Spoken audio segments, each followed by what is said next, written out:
บางทีถ้าเธอยอมใจเย็นๆแล้วฟังฉันสักหน่อยบางวันที่ไม่เจอทำให้เธอต้องเงียบเหงาบ่อยๆไม่จริงไม่เลยยังไม่เคยจะไปหาใครๆเธออย่าไปคิดอะไรก็อยากให้รู้เอาไว้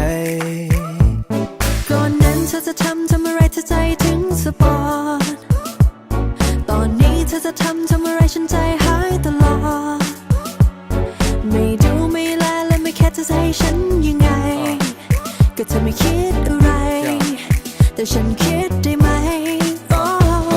แล้วก็เครื่องมันแห้งไม่ยิงไงก็เน็ตกาเฟซมันล่มก็แลนว่าอย่าคิดมากอยากสื่อสารไม่ต้องพึ่งนกพิราบแค่คิดถึงทำแค่นั้นฉันก็ทราบจะไปอยู่ตรงหน้าจะไปหาแน่ๆเธอจะอยู่ที่ไหนจะเปิดไซเรนไปหาเธอแน่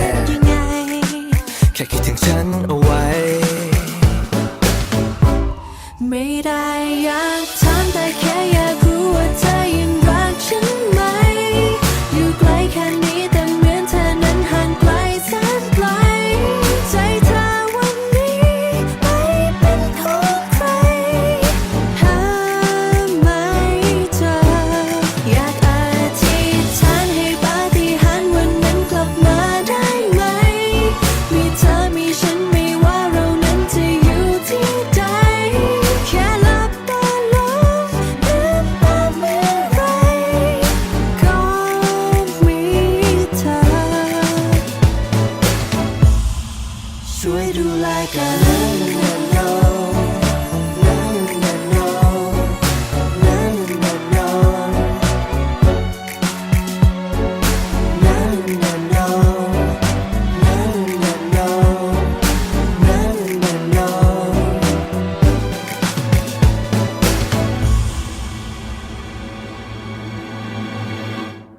ก็เธอยังเป็นเธอคนนั้นที่ชอบคิดไปเองและเธอยังเป็นเธอคนเดิมคนที่ง้อไม่เก่งแค่คำเดียวเป็นอะไรที่มันพูดไม่ออกก็อยากจะซึ้งจะบอกแต่เธอพูดก่อนไหม